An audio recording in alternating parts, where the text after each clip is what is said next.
أعوذ بالله من الشيطان الرجيم بسم الله الرحمن الرحيم والتين والزيتون وطور سينين وهذا البلد الأمين لقد خلقنا الإنسان في أحسن تقويم صدق الله العظيم رب اشرح لي صدري ويسر لي أمري واحلل عقدة من لساني يفقه قولي আমরা শুরুতে আল্লাহ রাব্বুল ইজ্জা ওয়াল জালালের দরবারে শুকরিয়া জ্ঞাপন করছি যে আল্লাহ তাআলা আমাদেরকে সাইয়্যিদুশ শুহুর 12 মাসের মধ্যে থেকে শ্রেষ্ঠতম মাস রমাদানুল মুবারাকে ইফতারির পূর্ব মুহূর্তে মহাবিশ্বের মহাবিশ্বয় মহাগ্রন্থ আল কোরআন আল কারীম থেকে সরাসরি কিছু কথা শুনবার জন্য একত্রিত হওয়ার সুযোগ করে দিয়েছেন। আমরা সবাই পড়ছি কালিমাতুশ শুকর আলহামদুলিল্লাহ। শুরুতেই সূরাতুত তিনের কয়েকটা আয়াত তেলাওয়াত করেছি। এটা কালামুল্লাহ মাজিদের 95 নম্বর সূরা। এই সূরাটা মক্কাতুল মুকাররমাতে নাজিল হয়েছে। এই সূরার আয়াত সংখ্যা 8টা। এই সূরার শুরুতে আল্লাহ তাআলা 4টা কসম করেছেন, ওয়াত-তিনি ওয়াজ-জাইতুনি ওয়া তুরি সিনিনা ওয়া হাযাল বালাদিল আমিন। ওয়াত-তিন তিনের কসম, ওয়াজ-জাইতুন জাইতুনের কসম, ওয়া তুরি সিনিন সিনাই পর্বতের কসম, ওয়া হাযাল বালাদিল আমিন আর নিরাপদ শহরের কসম। তো 4টা শপথ করেছেন বা আল্লাহ তাআলা কসম করেছেন। কসম দিয়ে আল্লাহ তাআলা কোরআনের অনেক সূরা শুরু করেছেন। যেমন একটা সূরায় আল্লাহ ফজরের সময়ের কসম করেছেন, আল্লাহ বলেছেন ওয়াল ফাজর। আল্লাহ আকাশের কসম করেছেন ওয়াস-সামা ইযাতিল বুরুজ। আল্লাহ তাআলা সূর্যের কসম করেছেন ওয়াশ-শামসি ওয়া দুহাহা। এভাবে আল্লাহ তাআলা তার সৃষ্টির অনেক কিছুর কসম করে গুরুত্বপূর্ণ কোনো মেসেজ বা বার্তা আমাদের সামনে হাজির করেন। তো এই সূরাতে আল্লাহ তাআলা 4টা জিনিসের কসম করে একটা খুবই গুরুত্বপূর্ণ বার্তা মানব মণ্ডলীর জন্য এই সূরাতে তিনি হাজির করেছেন। এই সূরাটা আমাদের অনেকেরই মুখস্থ আলহামদুলিল্লাহ, এবং আল্লাহ রাসূল সাল্লাল্লাহু আলাইহি ওয়াসাল্লাম প্রায় বিভিন্ন নামাজে এই সূরাটা তেলাওয়াত করতেন। বারা ইবনে আযিব রাদিয়াল্লাহু তাআলা আনহু উনি বর্ণনা করেন যে আমি একবার এশার সালাতে আল্লাহ রাসূল সাল্লাল্লাহু আলাইহি ওয়াসাল্লামের কণ্ঠে নামাজে সূরা 3 তিনি তেলাওয়াত করেছেন, আমি নিজ কানে শুনেছি, এবং ওনার কণ্ঠ যে এত মধুর ছিল, আমার জীবনে এত সুমধুর কণ্ঠের তেলাওয়াত আমি শুনি নাই। আল্লাহর হাবিব সাল্লাল্লাহু আলাইহি ওয়াসাল্লামের কোরআন তেলাওয়াতের যে কণ্ঠ এত সুমিষ্ট ছিল, এত চমৎকার ছিল, শুধু তেলাওয়াত শুনেই অনেকে শাহাদা পড়ে মুসলমান হয়েছে। আবু জাহেল মক্কায় নিষেধ করতো যে কেউ যাবা না মুহাম্মদের কাছে, সে পাগল, সে গণক, সে মিথ্যাবাদী, সে জাদুকর, সে স্বামী স্ত্রীর মধ্যে বিচ্ছিন্নতা নিয়ে আসে, সে বাবা ছেলেকে আলাদা করে দেয়, তার কাছেই যাবা না, আর সে যা বলে শুনবাই না, কানে আঙ্গুল দিয়ে রাখবা। তো মানুষকে যেটা নিষেধ করা হয় বেশি, মানুষের ওইটার ব্যাপারে আগ্রহ থাকে বেশি। সে যত নিষেধ করতো মানুষ আরো বেশি বেশি যে শুনতো। মানুষকে সে কি বারণ করবে, সে দিনের বেলা নিষেধ করতো, রাতে যে লুকিয়ে লুকিয়ে নিজেই তেলাওয়াত শুনতো।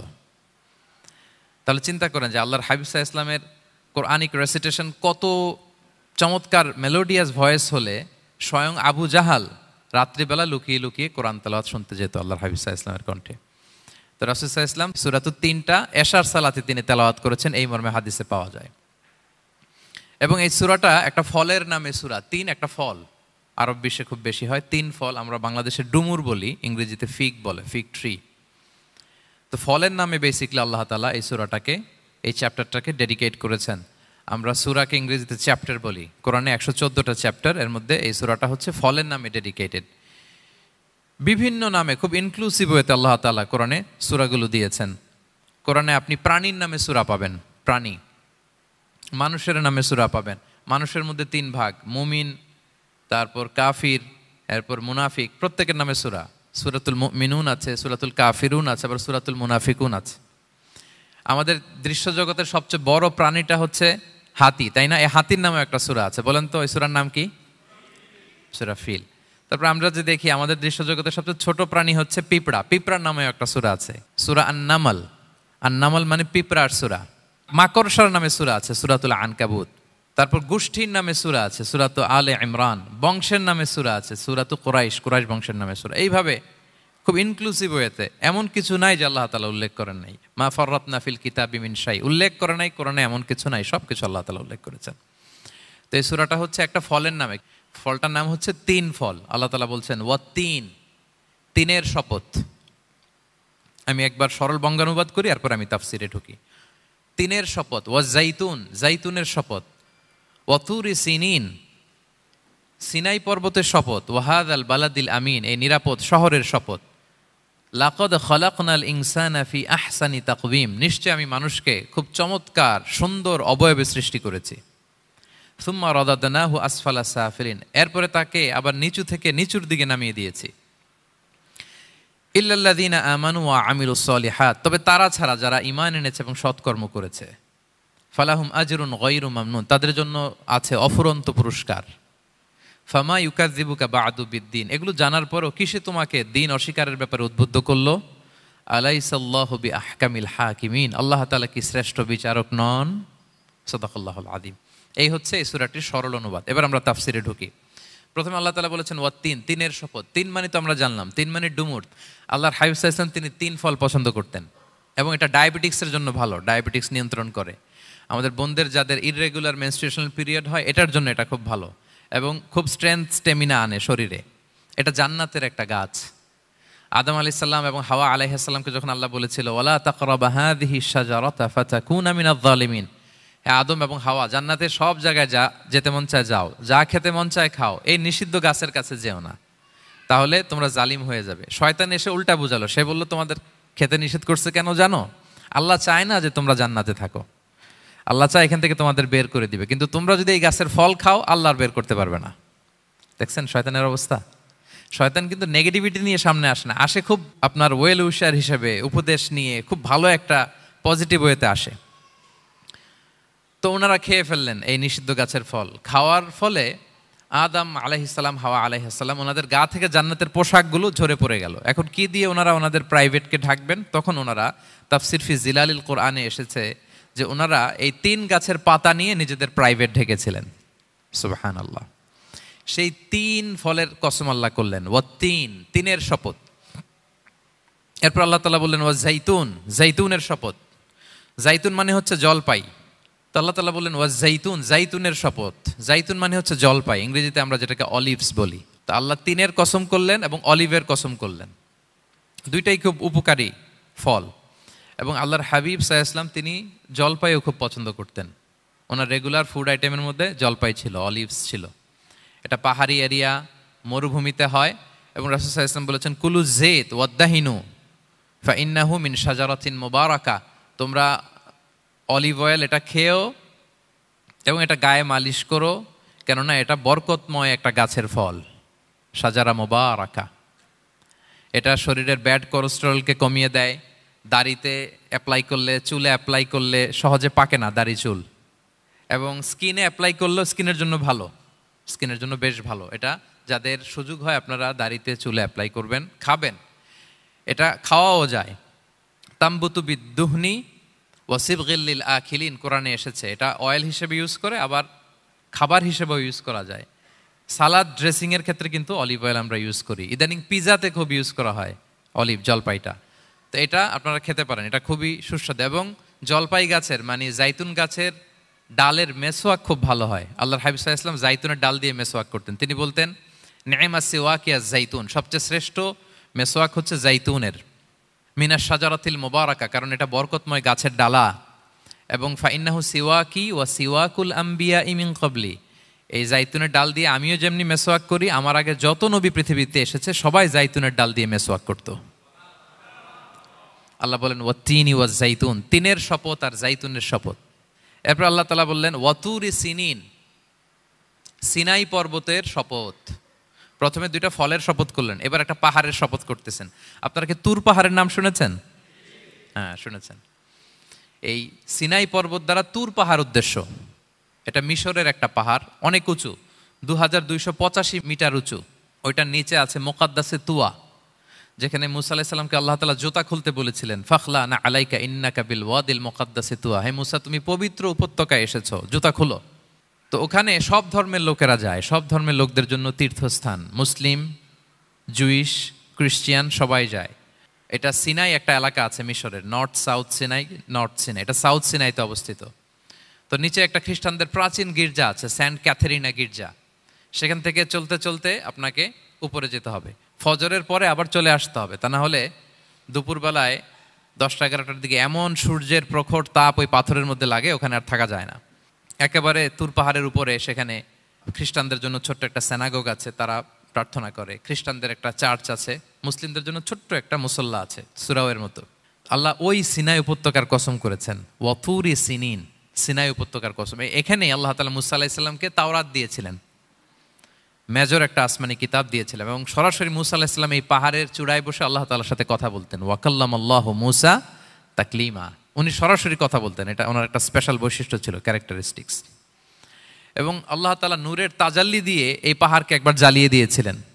আজও এই পাহাড়ের রংটা অনেকটা একটু লালচে, একটু কালোচে, একটু রেডিশ কালারের। এবং মুসা আলাইহিস সালাম এই নূরের তাজাল্লির ঝলকে তিনি বেহুশ হয়ে গিয়েছিলেন এই পাহাড়ের উপরে। ইয়াজুজ মাহাজুজ যখন কিয়ামতের আগে আগমন করবে, তখন মুসলমানদের সেন্টার হবে। ঈসা আলাইহিস সালাম মুসলমানদেরকে নিয়ে ওইখানে অবস্থান করবেন, এই তুর পাহাড়ের ওখানে। এবং আল্লাহর হাবিব সাল্লাল্লাহু আলাইহি ওয়াসাল্লামের মেরাজের রাতে ইসরার সময় একটা স্টেশন ছিল এই তুর পাহাড়। জিবরাইল আলাইহিস সালাম এই তুর পাহাড়ে আল্লাহর হাবিব সাল্লাল্লাহু আলাইহি ওয়াসাল্লামকে নামিয়ে বলেছিলেন যে এটা জাবাল মুসা, আপনার ভাই মুসার পাহাড়, আপনি এখানে 2 রাকাত নামাজ পড়েন, দোয়া করেন। আল্লাহর হাবিব সাল্লাল্লাহু আলাইহি ওয়াসাল্লাম এই তুর পাহাড়ে 2 রাকাত সালাত আদায় করেছিলেন এবং দোয়া করেছিলেন। আল্লাহ এই তুর পাহাড়ের কসম কাটলেন, ওয়াতুরি সিনিন, সিনাই পর্বতের কসম, যেখানে তাওরাত কিতাব নাজিল হয়েছিল। এরপর আল্লাহ তাআলা বললেন ওয়াহাদাল বালাদিল আমিন, আর এই নিরাপদ শহরের শপথ। এই শহর দ্বারা মক্কা শহর উদ্দেশ্য, কারণ রাসূল সাল্লাল্লাহু আলাইহি ওয়াসাল্লাম তখন মক্কায় ছিলেন, মক্কা নগরী। এই শহরের পূর্ব নাম ছিল বাক্কা। মক্কা নগরীকে বলা হয় উম্মুল কুরা, সব শহরের মা, সব শহরের সেন্টার, পৃথিবীর নাভিস্থল। এবং আল্লাহ তাআলা বলেছেন মান দাখালাহু কানা আমিনা, এখানে যে প্রবেশ করবে সে নিরাপদ। হেরেমের মধ্যে কিন্তু কাউকে আক্রমণ করা যায় না, কোনো খুনিও যদি ঢুকে যায় অ্যাটাক করা যাবে না। তো জাহেলি যুগে এমনটা ঘটতো, কারোর সাথে কারো শত্রুতা হলে, ধরেন যে একজন তার বাবাকে হত্যা করেছে, তো সে তাকে পেয়েছে, ওই লোক বাঁচার জন্য দৌড়াতে দৌড়াতে হেরেমের ভিতরে ঢুকে যেত, কারণ সে জানে যে হেরেমে ঢুকলে সে আমাকে মারবে না। তো পরে সে যখন হেরেম থেকে বেরোতো, আবার তার সাথে যুদ্ধ শুরু হতো। এবং এই শহরের এত মর্যাদার কারণ হচ্ছে সাইয়েদনা ইব্রাহিম আলাইহিস সালাম তিনি আল্লাহর কাছে দোয়া করেছিলেন যে রব্বি জাআল হাযা বালাদান আমিনা, হে আল্লাহ আপনি এই শহরকে নিরাপদ করেন, ওয়ারযুক আহলাহু মিনাস সামারাত, আর এই শহরের অধিবাসীদেরকে আপনি ফলমূল দিয়ে রিজিকের ব্যবস্থা করেন। এখনো দেখবেন যে সারা পৃথিবীতে যেই ফল নাই মক্কাতে ওই ফল আছে, সারা পৃথিবী থেকে ফল ওখানে যায়। এবং মক্কার নেইবরিং সিটি তায়েফ, সেখানে অনেক ফল উৎপাদিত হয়, এখানে আসে।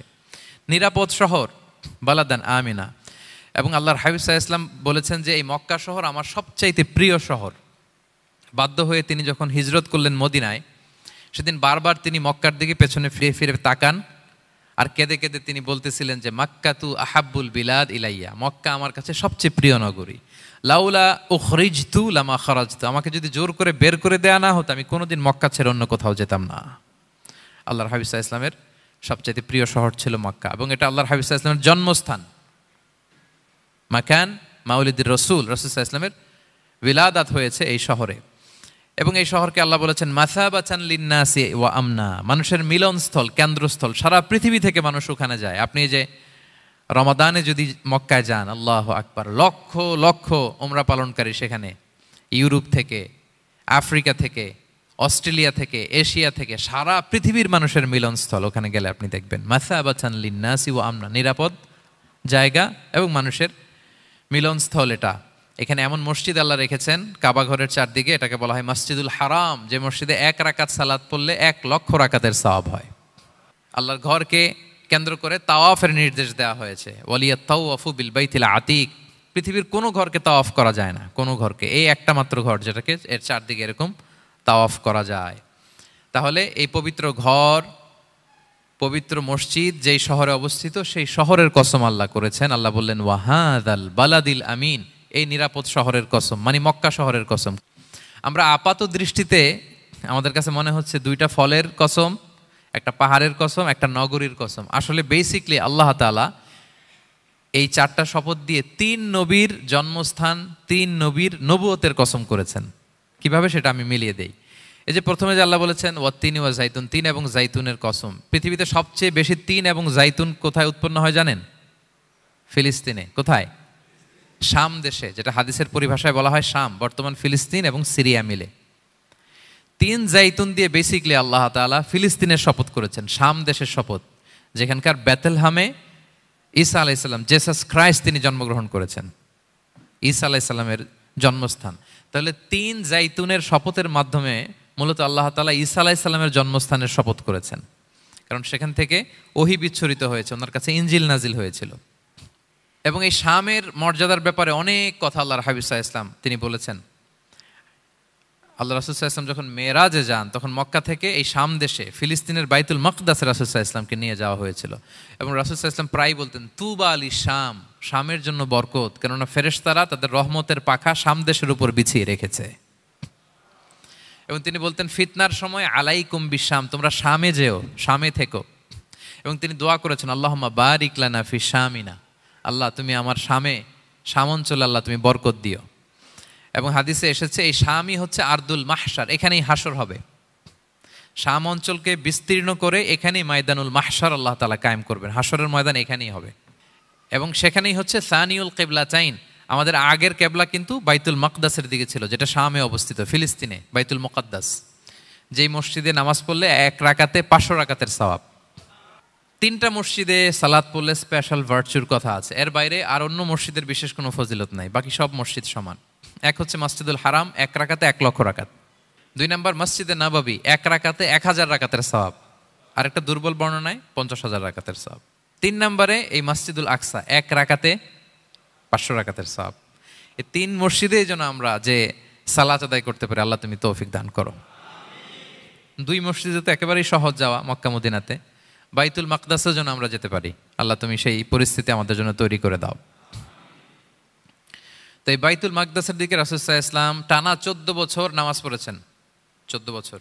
প্রথম 13 বছর কোনো সমস্যা হয়নি মক্কায়, কারণ তখন কেবলা বাইতুল মুকাদ্দাস থাকলেও রাসূল সাল্লাল্লাহু আলাইহি ওয়াসাল্লাম সামনে রাখতেন কাবাকে। কেবলা বাইতুল মুকাদ্দাস, কিন্তু তিনি তো মক্কায় ছিলেন নবুয়তির প্রথম 13 বছর, সামনে কাবাকে রাখতেন, তারপরে টু দ্য ডাইরেকশন অফ বাইতুল মুকাদ্দাস। কিন্তু যখন মদিনায় গেলেন তখন তো আর কাবা নাই, তখন রাসূল সাল্লাল্লাহু আলাইহি ওয়াসাল্লাম কাবাকে মিস করতে আরম্ভ করলেন। আর প্রায় আল্লাহর কাছে কামনা করতেন, আমার বংশের গোড়া ইব্রাহিম আলাইহিস সালামের রুট যেখানে, আমার জন্মস্থান, সেই কাবার দিকে যদি আবার কেবলাটা ফিরিয়ে দেয়া হতো। কদ নারা তাকাল্লুবা ওয়াজহিকা ফিস সামা ফালানুওয়াল্লিয়ান্নাকা কিবলাতান তারদাহা। আল্লাহ আয়াত নাযিল করলেন, নবী আপনি আকাশের দিকে তাকিয়ে কি ভাবেন আমি বুঝি, আপনি চান কেবলা যেন আমি মক্কার দিকে ঘুরিয়ে দেই। আল্লাহ তাআলা ঘুরিয়ে দিলেন। আল্লাহ বলেন, ফাওয়াল্লি ওয়াজহাকা শাতরাল মসজিদিল হারাম, এখন থেকে মসজিদুল হারামের দিকে আপনি টু দ্য ডাইরেকশন অফ কেবলা নামাজ পড়বেন। কেবলা চেঞ্জ হয়ে গেল। তো মদিনায় যে 16-17 মাস, আর মক্কায় 13 বছর, মোট 14 বছর আল্লাহর হাবিব সাল্লাল্লাহু আলাইহি ওয়াসাল্লাম এই মসজিদুল আকসার দিকেই হয়েই তিনি নামাজ পড়েছেন। এটা আমাদের আগের কেবলা ছিল। এবং শেষে কিয়ামতের আগে যে মালহামার যুদ্ধ হবে, তখন রাসূল সাল্লাল্লাহু আলাইহি ওয়াসাল্লাম বলেছেন, মালহামার যুদ্ধের সময় মুসলমানদের ফুস্তাদ বা তাবু হবে, শিবির হবে এই ফিলিস্তিনের দামেস্কের পাশে আল গৌতা নামে এক জায়গা আছে, ওই গৌতাতে। এবং ঈসা আলাইহিস সালাম এসে যে দাজ্জালকে হত্যা করবেন, সেটাও এই শামে। ফিলিস্তিনের বাবুল লুদ এখনো একটা জায়গা আছে, ওই জায়গাটার নাম এখনো বাবুল লুদ, ওখানে তিনি দাজ্জালকে হত্যা করবেন। এবং সেখানে একটা সাদা মিনারা আছে, ফেরেশতার পাখায় ভর করে ঈসা আলাইহিস সালাম তখন সেখানে নেমে আসবেন। ওই ফিলিস্তিনের ওই শাম দেশের ওই মিনারার পাশে তিনি এসে পৃথিবীতে তিনি নুজুল করবেন, নুজুল ঈসা আলাইহিস সালাম। তো 3 এবং জাইতুনের কসম করে বেসিকলি আল্লাহ তাআলা ঈসা আলাইহিস সালামের জন্মস্থানের কসম করেছেন। কারণ 3 এবং জাইতুন, ডুমুর এবং জলপাই, অলিভ কোন দেশে বেশি হয়? শাম দেশে। আওয়াজ করে বলেন, কোন দেশে? বর্তমান ফিলিস্তিন এবং সিরিয়া। এবং ওই ভূখণ্ডে আল্লাহ নবী ঈসা আলাইহিস সালামের জন্মস্থান। তাহলে এই 2 ফলের কসম করে বেসিকলি আল্লাহ তাআলা ঈসা আলাইহিস সালামের জন্মস্থানের কসম করেছেন। ওনার প্রতি নাজিল হওয়া যে তাওরাত ইনজিল গ্রন্থ, এই রেভেলেশনের কসম করেছেন। আচ্ছা, এরপরে ওয়াতুরি সিনিন, সিনাই পর্বতের কসম। সিনাই পর্বত বা তুর পাহাড় হচ্ছে মিশরে অবস্থিত, আর মিশর হচ্ছে মুসা আলাইহিস সালামের জন্মস্থান। কার জন্মস্থান? মুসা আলাইহিস সালামের জন্মস্থান। তাহলে ওয়াতুরি সিনিন, তুর পাহাড়ের কসম বুঝিয়ে আল্লাহ তাআলা মূলত মুসা আলাইহিস সালামের জন্মস্থানের কসম করেছেন, যেখানে তাওরাত নাজিল হয়েছে। এরপরে ওয়াহাদাল বালাদিল আমিন, এ নিরাপদ শহর বলে আল্লাহ তাআলা মক্কা শহরকে বুঝিয়েছেন। আর মক্কা কার জন্মস্থান বলেন তো? মুহাম্মদুর রাসূলুল্লাহ সাল্লাল্লাহু আলাইহি ওয়াসাল্লাম, সাইয়্যিদুল মুরসালিন, খাতামুন নবিয়্যিন, রাহমাতাল লিল আলামিন, হাবিবুল্লাহ মুহাম্মদুর রাসূলুল্লাহ সাল্লাল্লাহু আলাইহি ওয়াসাল্লামের জন্মস্থান। তাহলে এই 4টা আয়াতে 4টা শপথের মধ্য দিয়ে মূলত আল্লাহ তাআলা ঈসা আলাইহিস সালামের জন্মস্থান, মুসা আলাইহিস সালামের জন্মস্থান এবং মুহাম্মদ সাল্লাল্লাহু আলাইহি ওয়াসাল্লামের জন্মস্থান, যেই 3টা এলাকায়, ভূখণ্ডে 3টা মেজর ওহী নাজিল হয়েছে। এক তো ঈসা আলাইহিস সালামের কাছে নাজিল হয়েছে ইনজিল কিতাব, আরেকটা হচ্ছে তাওরাত, তাওরাত এমন কিতাব যে কিতাব দিয়ে হাজার হাজার নবীরা ফয়সালা করেছেন। বনী ইসরায়েলের অনেক নবীর উপর কোনো কিতাব নাজিল হয়নি, তার মানে তারা রসুল ছিলেন না, তারা নবী, তারা সবকিছু তাওরাত দিয়েই ফয়সালা করতেন। আর রাসূল সাল্লাল্লাহু আলাইহি ওয়াসাল্লামের উপর কোরআন নাজিল হয়েছে। তার মানে প্রথম 4টি শপথ দিয়ে বেসিকলি ইনজিলের শপথ, তাওরাতের শপথ এবং কোরআনের শপথ। বুঝতে পেরেছেন সবাই? আল্লাহ ওহির শপথ করেছেন। দেখেন, ফল, পাহাড়, নগরী মাড়িয়ে সারা পৃথিবী ঘুরিয়ে আপনাদেরকে শেষ পর্যন্ত ইনজিল, তাওরাত এবং কোরআনে নিয়ে আসছেন, আমার সাথে আসছেন। হ্যাঁ, এই রেভেলেশনের শপথ আল্লাহ করেছেন। তাহলে ওয়াত্তিনি ওয়াজ্জাইতুনি ওয়াতুরি সিনিনা ওয়া হাযাল বালাদিল আমিন, এই 4 আয়াতে 4টা শপথের মধ্য দিয়ে মূলত আল্লাহ তাআলা আসমান থেকে নাজিল হওয়া যে ওহী, এই ওহির শপথ অথবা ওহী যেই ভূখণ্ডে নাজিল হয়েছে সেই ভূখণ্ডগুলোর শপথ করে আল্লাহ একটা গুরুত্বপূর্ণ কথা বলবেন। সেটা কি? আল্লাহ তাআলা বললেন, লাকাদ খালাকনাল ইনসানা ফি আহসানি তাকওয়িম, আর আমি মানুষকে অত্যন্ত চমৎকার অবয়বে সৃষ্টি করেছি, চমৎকার গঠনে, চমৎকার স্ট্রাকচারে, ডিজাইনে সৃষ্টি করেছি। মানুষের দৈহিক অবকাঠামো গঠন এটা যেমনি চমৎকার, মানুষের ইন্টেলেকচুয়াল কাঠামো এটা চমৎকার, মানুষের আচরণগত যে বিহেভিয়ারাল ট্রেটস, ক্যারেক্টারিস্টিক্স এটাও চমৎকার। প্রত্যেক দিক থেকে আল্লাহ তাআলা নান্দনিকভাবে মানুষকে তিনি তৈরি করেছে। আমরা যদি দেহের কথা বলি, হিউম্যান অ্যানাটমি নিয়ে যাদের ধারণা আছে, আপনি শুনলে অবাক হবেন এত জটিলভাবে আমাদের দেহটা ফাংশন করে। ঠিক যেই মুহূর্তে আমি কথা বলতেছি আমার ব্রেইন সচল, আমার নার্ভ সিস্টেম সচল, হেয়ারিং সিস্টেম, স্মেলিং সিস্টেম, আমার এই যে হার্ট সচল, সিস্টোলিক ডায়াস্টোলিক অলিন্দ নিলয় হচ্ছে, আমার লাং কাজ করতেছে, কিডনি ইজ ওয়ার্কিং পারফেক্টলি, সব কিছু কাজ করতেছে। এত সূক্ষ্মভাবে আমাদের দেহটা কাজ করে, এটাকে ইংরেজিতে বলে মরফোলজি, আকৃতি সংক্রান্ত যে বিদ্যা, এটা নিয়ে যদি আপনি দেখেন যে মানুষের হাত কিভাবে কাজ করে, মানুষের পা কিভাবে কাজ করে, মানুষের হিউম্যান ব্রেইন কিভাবে কাজ করে, আপনি অবাক হবেন। এবং আল্লাহর যে সেট আপ, লাকাদ খালাকনাল ইনসানা ফি আহসানি তাকওয়িম, নিশ্চয়ই আমি মানব জাতিকে চমৎকার অবয়বে তৈরি করেছি। আপনি যদি অবয়বটা দেখেন, আমাদের স্ট্রাকচার, এর চেয়ে সুন্দর করে আর তৈরি করা যেত না, এর চেয়ে সুন্দর আর হতে পারে না। যেখানে যা দেয়ার, মাথার চুল থেকে পায়ের নখ পর্যন্ত, আপনি একটা ডিজাইনে, স্ট্রাকচারে, সেট আপে আপনি ভুল ধরতে পারবেন না। যেখানে যেটা দরকার, আপনি একটু খেয়াল করে দেখেন যে এই যে আমাদের চোখ, চিকিৎসা বিজ্ঞান বলতেছে যে মানুষ 10 মিলিয়নেরও বেশি রং শনাক্ত করতে পারে। Human eyes can identify more than 10 million colours. 10 মিলিয়নেরও বেশি রং আমরা আমাদের চোখ দিয়ে শনাক্ত করতে পারি। সুবহানাল্লাহ, সুবহানাল্লাহ বিহামদি। আচ্ছা, চোখের সেট আপটা একটু যদি খেয়াল করেন, দেখেন আমার এই চোখ এখানে না থাকে, এটা যদি জাস্ট 2 ইঞ্চি উপরে এখানে হইতো, এইটা যদি কপালে যদি আমাদের চোখ হইতো, কি অবস্থা হইতো বলেন তো? সিজদা দিতে পারতেন আল্লাহকে? বলেন, দিতে পারতেন? আচ্ছা, আমরা কিছু খাওয়ার সময় আমরা কি করি? ওইটা ভালো আছে কিনা, পচে গেল কিনা, স্মেলটা আগে দেখি, তারপরে খাই। দেখেন কত চমৎকার সেট আপ। একটু খেয়াল করেন, এই নাকের সেট আপ যদি এইখানে না থাকে, আমাদের নাক যদি পেছনে থাকতো, খাওয়ার সময় খাবারটা বাসি কিনা, ভালো আছে কিনা কি করতেন?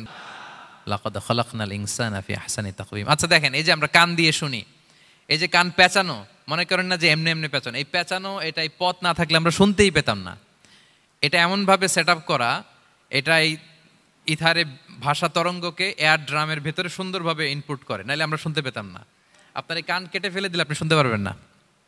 এটা এইভাবেই যেতে হবে, সুরঙ্গটা এইভাবে তৈরি হইতে হবে। আচ্ছা দেখেন, আপনার কান, এই কান যদি এইখানে না থেকে আপনার ডান বগলের নিচে হইতো, বাম কান যদি বাম বগলের নিচে হইতো, তাহলে কি হইতো বলেন? আজকে আমার ওয়াজ কিভাবে শুনতেন বলেন দেখি,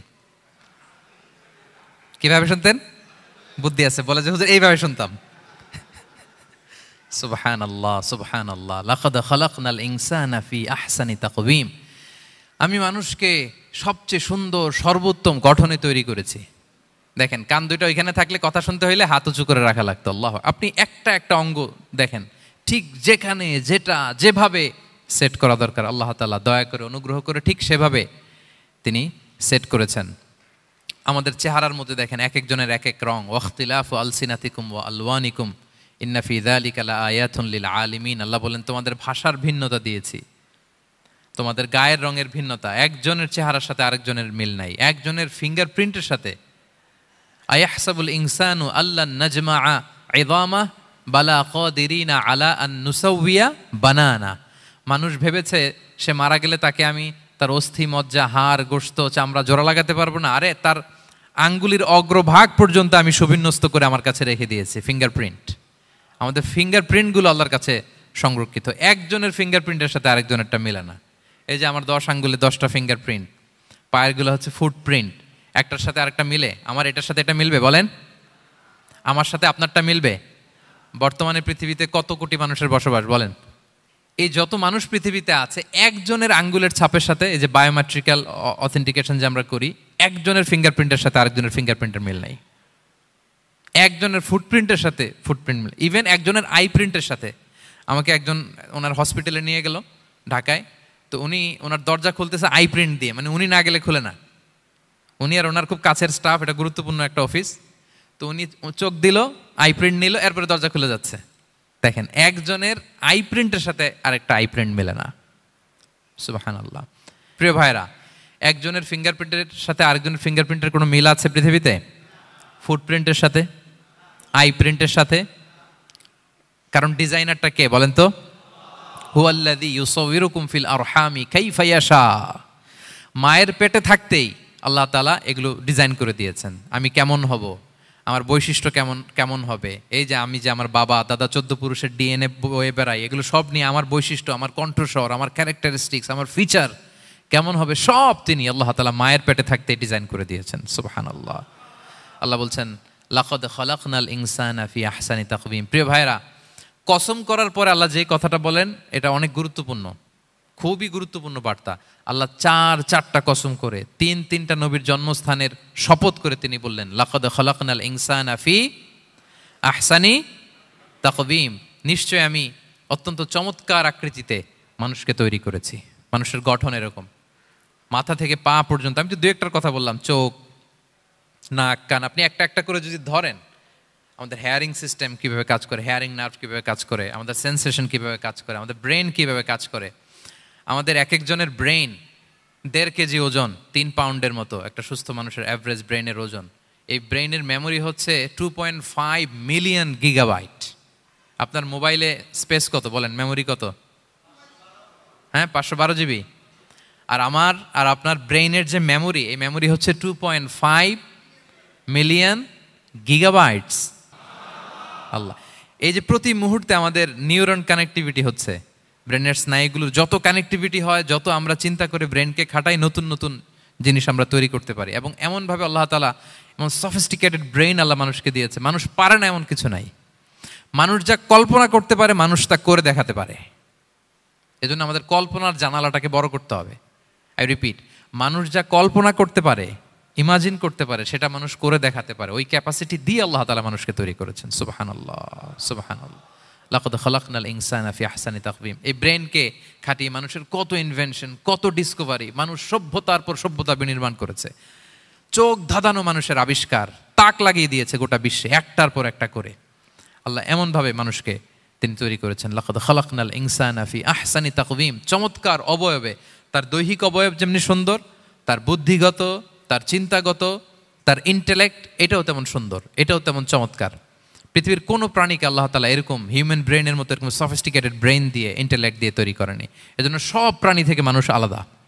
সব প্রাণী থেকে মানুষের চিন্তা, বিবেক, বুদ্ধি এগুলো আলাদা। তাহলে দেখেন, মানুষের শ্রেষ্ঠত্ব মূলত এগুলোর দ্বারা। মানুষ যদি তার চিন্তা, বিবেক, বুদ্ধি খাটায়, সে শ্রেষ্ঠ হয়ে যায়। আমি একটা কথা প্রায় বলি যে মানুষ যদি ভালো হয়, সে ফেরেশতার চেয়েও ভালো। আর মানুষ যদি খারাপ হয়, সে পশুর চেয়েও নিকৃষ্ট। আল্লাহ বলেন উলাইকা কাল আনআমি বাল হুম আদাল লাহুম কুলুবুল লা ইয়াফকাহুনা বিহা ওয়া লাহুম আ'য়ুনুল লা ইউবসিরুনা বিহা ওয়া লাহুম আযানুল লা ইয়াসমাউনা বিহা উলাইকা কাল আনআমি বাল হুম আদাল। তাদের হৃদয় আছে, ওটা দিয়ে অনুধাবন করে না সত্যকে। চোখ আছে, ওটা দিয়ে সে সত্যটা দেখে না। কান আছে, হকের কথা শোনে না। উলাইকা কাল আনআম, আল্লাহ বলেন তারা প্রাণীর মতো, চতুষ্পদ জন্তুর ন্যায়। শুধু অতটুকুই না, বালহুম আদাল, তারা তার চেয়েও নিকৃষ্ট, তার চেয়েও নিকৃষ্ট। তাহলে মানুষ ভালো হলে সে ফেরেশতাকে ছাড়িয়ে যায়, আর মানুষ নিকৃষ্ট হলে সে পশুত্বকে হার মানায়। কথা বুঝতে পেরেছেন? মানে আমরা ভালো হলে সবচেয়ে ভালো, খারাপ হলে সবচেয়ে খারাপ। একটা পশু আর একটা পশুকে হত্যা করে কেটে 20 টুকরা করছে, এরকম কোনো নিউজে আসছে কোনোদিন? কিন্তু আশরাফুল মাখলুকাত মানুষ তার মতো রক্তে মাংসে গড়া আরেকটা মানুষকে নির্মমভাবে হত্যা করে কেটে 20 টুকরা করে বস্তাবন্দি করে ডোবার মধ্যে ফেলে রাখছে। এরকম নিউজ আছে না বলেন? আছে। মানুষ তার মতো একটা মানুষকে নির্মমভাবে হত্যা করে। এরকমও তো আছে যে কেরোসিন দিয়ে তার মতো আরেকটা মানুষকে সে জ্বালিয়ে দিয়েছে, আছে না নাই বলেন? গ্রামের পর গ্রাম জ্বালিয়ে দেয়, জনপদের পর জনপদ ধ্বংস করে দেয়, বোমা মেরে শহর উড়িয়ে দেয়। লিটল বয় মেরেছিল আমেরিকান সোলজাররা জাপানের হিরোশিমা শহরের উপর। আমি হিরোশিমা তো গত বছর ভিজিট করে আসলাম, আমি নিজে দেখে এসেছি যে এখানে বোমটা মেরেছে। মুহূর্তের মধ্যে পুরো শহর ভ্যানিশ, এমন রেডিয়েশন। তো যেই আমেরিকান পাইলট বোমা মারতেছে সেও মানুষ, সেও কি? আর যাদেরকে ধ্বংসের জন্য এই লিটল বয় মারলো হিরোশিমাতে আর ফ্যাটম্যান মারলো নাগাসাকিতে, এরাও কি? তাহলে দেখেন, মানুষ তার মতো আরেকটা মানুষকে এরকম মেরে টুকরো টুকরো কুচি কুচি করতে সে দ্বিধাবোধ করে না। আল্লাহ, মানুষ গণহত্যা চালায়, জেনোসাইড। এই যে আমাদের বাংলাদেশে তো কিছুদিন আগে হলো গণহত্যা, হেলিকপ্টার থেকে গুলি করে বাচ্চা মেরে ফেলতেছে। কার বাচ্চা? কার কলিজার টুকরা সন্তান? Don't care. জনগণের টাকায়, ট্যাক্সের টাকায় কেনা বুলেট, হেলিকপ্টার দিয়ে জনগণকে, ছাত্রদেরকে হত্যা করা হয়েছে। দেখেন, সেও মানুষ। যারা হত্যা করতেছে, গণহত্যা, জেনোসাইড চালিয়েছে, তারাও মানুষ। তাহলে মানুষ যদি খারাপ হয়, মানুষের চেয়ে খারাপ আর কেউ হয়? আর মানুষ ভালো হলে মানুষের চেয়ে ভালো কেউ হতে পারে? মানুষ এমন জায়গায় যেতে পারে যেখানে ফেরেশতারাও যেতে পারে না। জিবরাইল ইসলামের যাওয়ার সীমানা যেখানে শেষ, মুহাম্মদ সাল্লাল্লাহু আলাইহি ওয়াসাল্লামের ঊর্ধ্ব জগতের কাহিনী সেখান থেকে শুরু। আল্লাহু আকবার। তাহলে মানুষ ভালো হলে ফেরেশতাকে ছাড়ায়, মানুষ খারাপ হলে পশুত্বকে হার মানায়। So the decision is yours. রাস্তা দুইটা, আপনি কোন দিকে যাবেন? আপনি কি ডান দিকে জান্নাতের পথে যাবেন নাকি বাঁ দিকে জাহান্নামের পথে যাবেন? সিদ্ধান্ত আপনার। আল্লাহ তাআলা বললেন, লাকাদ খালাকনাল ইনসানা ফি আহসানি তাকওয়িম। আমি মানুষকে চমৎকার আকৃতিতে তৈরি করেছি। হাতের মেকানিজম কি, পায়ের মেকানিজম কি, আমার চেয়ে আপনারাও ভালো জানেন। এগুলো ঘন্টার পর ঘন্টা আপনি বলতে পারবেন যে কেমনভাবে আল্লাহ তাআলা তৈরি করেছেন।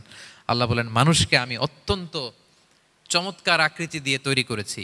তার সৃষ্টিগত কাঠামো, তার বুদ্ধিবৃত্তিক কাঠামো, তার চিন্তাগত কাঠামো, তার আচরণগত কাঠামো, তার নৈতিকতায় তাকে এমন উচ্চ মর্যাদার আসন আমি দিয়েছি, এটা যদি সে অ্যাচিভ করে, বিলং করে, তাহলে তার চেয়ে শ্রেষ্ঠ কেউ আর হতে পারে। কিন্তু আল্লাহর দেয়া এই ক্যাপাসিটিগুলো, এই নেয়ামাগুলো যদি সে অ্যাকসেপ্ট না করে, সে যদি পশুত্বের পথে হাঁটে, সে যদি শয়তানের দেখানো পথে হাঁটে, তাহলে সে এত নিচে যাবে, অন্য কেউ আর এত নিচে যেতে পারে না। মানুষ যত নিচে যেতে পারে, ফেরেশতারাও অত নিচে যেতে পারবে না, জিন জাতিও পারবে না, কোনো প্রাণীর পক্ষে যাওয়া সম্ভব না। তাহলে মানুষকে আল্লাহ তাআলা এমন সফিস্টিকেটেড ওয়েতে তৈরি করেছেন, চাইলে সে সবার উপরে যেতে পারে। আবার চাইলে আল্লাহর দেয়া নেয়ামতগুলোকে যদি সে ভিন্ন খাতে প্রবাহিত করে, সে সবচেয়ে নিকৃষ্ট হতে পারে।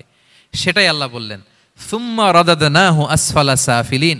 এরপরে তাকে আমি হীন থেকে হীনতর করেছি, নিচ থেকে আরো নিচে নিয়েছি। সে যখন ঈমান আনে না, সে যখন সৎকর্ম করে না, সে যখন আল্লাহর শেখানো, আল্লাহর দেখানো রাস্তায় সে চলে না, সে যখন তার নফসের কথা শোনে, সে যখন তার প্রবৃত্তির গোলাম সাজে, সে সবচেয়ে নিকৃষ্ট হয়। আসফালা সাফিলিন মানে একেবারে নিচে, এর নিচে আর নাই। আল্লাহ বলেছেন, ইন্নাল মুনাফিকিনা ফিদ দারকিল আসফালি মিনান নার। সেখানে আল্লাহ আসফাল বলেছেন। মুনাফিকরা জাহান্নামের একেবারে তলদেশে থাকবে। তাই মানুষ যদি ঈমান আর সৎকর্মের বলে বলিয়ান না হয়, সে এত খারাপ হয়, কেউ এত নিচে যেতে পারে না। বলেন, মানুষ যত নিচে যেতে পারে, জিন তত নিচে যেতে পারবে? ফেরেশতারা পারবে না। আর মানুষ যত উপরে যেতে পারে, ফেরেশতারা এত উপরে যেতে পারবে না। সো দুইটারই সুযোগ আপনার আছে। সুম্মা রাদাদনাহু আসফালা সাফিলিনের দুইটা ব্যাখ্যা। কোনো মুফাসসির বলেছেন, যৌবনের পর, যৌবনে থাকে শক্তিশালী, বার্ধক্যের সময় যখন সে নুয়ে যায়, ছোট হয়, সে একেবারে দুর্বল হয়ে যায়, সেটা বোঝানো হয়েছে।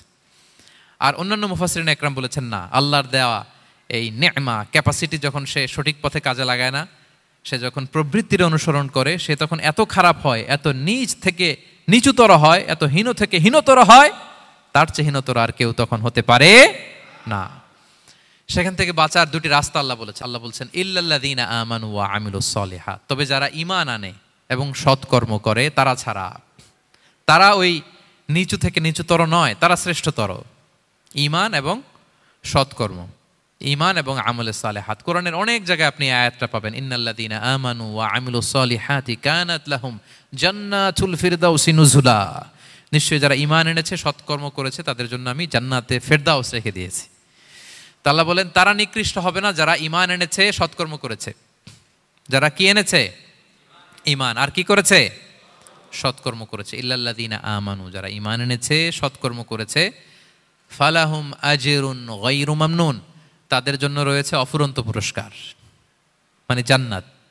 তাদের জন্য কি? ওই জান্নাতে যেতে আমরা চাই কি চাই না বলেন? রাস্তা কয়টা? এটা চলে গেছে ডান দিকে, এটার গন্তব্য হচ্ছে ডেস্টিনেশন জান্নাতুল ফেরদাউস। আর এটা শয়তানের পথ, এটা আপনার প্রবৃত্তির দেখানো পথ, এটা চলে গিয়েছে জাহান্নামে। So now the decision is years. আপনার ডিসিশন, কোন দিকে যাবেন, ডানে না বায়ে? জান্নাতে না জাহান্নামে? জান্নাতে যেতে চাই আমরা। ফালাহুম আজরুন গায়রু মামনুন, তাদের জন্য আছে অফুরন্ত নেয়ামত, অফুরন্ত পুরস্কার। আমরা যেন সেই পুরস্কার লাভে ধন্য হতে পারি, আমরা সবাই বলি আমিন।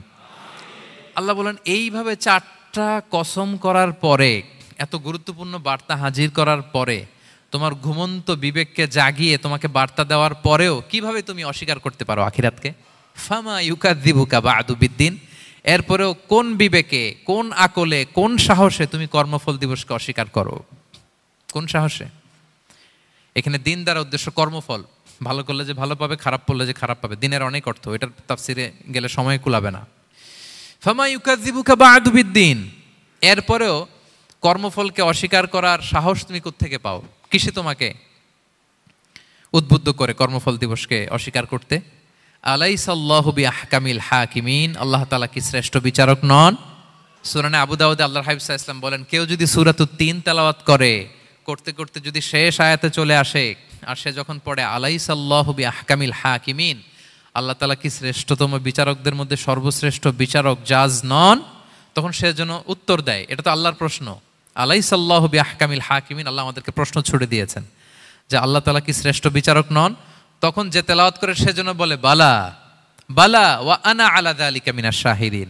বালা মানে অবশ্যই, হ্যাঁ আল্লাহ অবশ্যই আপনি শ্রেষ্ঠ বিচারক, আর আপনি যে শ্রেষ্ঠতম বিচারক এই সাক্ষী আমি দিচ্ছি, এই ঘোষণা আমি দিচ্ছি। পড়েন সুবহানাল্লাহ। আপনি দেখবেন মসজিদুল হারামে, হারামাল মাক্কিতে যখন তেলাওয়াত করে ইমাম সাহেবরা, এই আয়াতের পরেই যদি রুকুতে যায় দেখবেন ফিসফিস করে বলে যে বালা বালা ওয়া আনা আলা যালিকা মিনাশ শাহিদিন। আমি নিজে শুনেছি, দেখবেন ওনার এটা পরে, কারণ আল্লাহ এখানে প্রশ্ন ছুড়ে দিয়েছেন। আর উত্তর হিসেবে বলতে হবে বালা ওয়া আনা আলা যালিকা মিনাশ শাহিদিন, আল্লাহ অবশ্যই আপনি শ্রেষ্ঠ বিচারক। আল্লাহর চাইতে শ্রেষ্ঠ বিচারক আর হতে পারে? আমরা কত লাকি যে আল্লাহর আহকামুল হাকিমিন হিসেবে বিচারক পেয়েছি। হ্যাঁ, আমাদের বিচার যদি অন্য কেউ করতো, নিজেরা যদি নিজেদের, আল্লাহ যদি বলতো তোরটা বিচার তুই কর আর তোরটা তুই কর, কি অবস্থা হইতো বলেন? যার সাথে যার শত্রুতা আছে ওইখানে দেখাই দিত। কিন্তু আমরা বিচারক হিসেবে পেয়েছি কাকে? আল্লাহ কি পার্সিয়ালিটি করবে বিচারে? স্বজন প্রীতি করবে? কারো উপর জুলুম করবে? কাউকে ঠকাবে? আল্লাহ বলেন ওয়ামা আনা বিযাল্লামিল লিল আবিদ, আমি কখনো আমার বান্দার উপর জুলুম করি না, জুলুম করি না। নাদাউল মাওয়াজিনাল কিসতা লিয়াউমিল কিয়ামা, কিয়ামতের দিন আমি মিজান নামে এমন এক ন্যায় বিচারের মানদণ্ড স্থাপন করব, ফালা তুযলামু নাফসুন শাইআ, এক বিন্দু পরিমাণ কেউ মাজলুম হবে না, এক বিন্দু পরিমাণ কেউ মাজলুম হবে না। এজন্য দুনিয়াতে যদি বিচার না পান, আল্লাহর দরবার বিচারটা দিয়ে রাখেন, সেদিন বিচার হবে। আহকামুল হাকিমিন আপনারা ঠকাবে না। দুনিয়াতে বিচার পান নাই, মাজলুম হয়েছেন, মানুষ ভুল বুঝছে, কেউ আপনারে ঠিক মতো বুঝে নাই, আপনার কথাটা কাকে বলবেন? বিপদে পড়লে ক্রাইসিস মোমেন্টে কাকে শেয়ার দিবেন? না ফেসবুকে শেয়ার দিবেন? আমরা তো ফেসবুকে শেয়ার দিয়ে দিই এখন। ফেসবুকে শেয়ার দেওয়ার আগে, বন্ধুকে শেয়ার দেওয়ার আগে, স্ত্রীর কাছে শেয়ার করার আগে আমার সমস্যার কথা আগে শেয়ার করব কাকে? কারণ আলাইসাল্লাহু বি আহকামিল হাকিমিন, আল্লাহ বলছেন আমি কি শ্রেষ্ঠ বিচারক নই?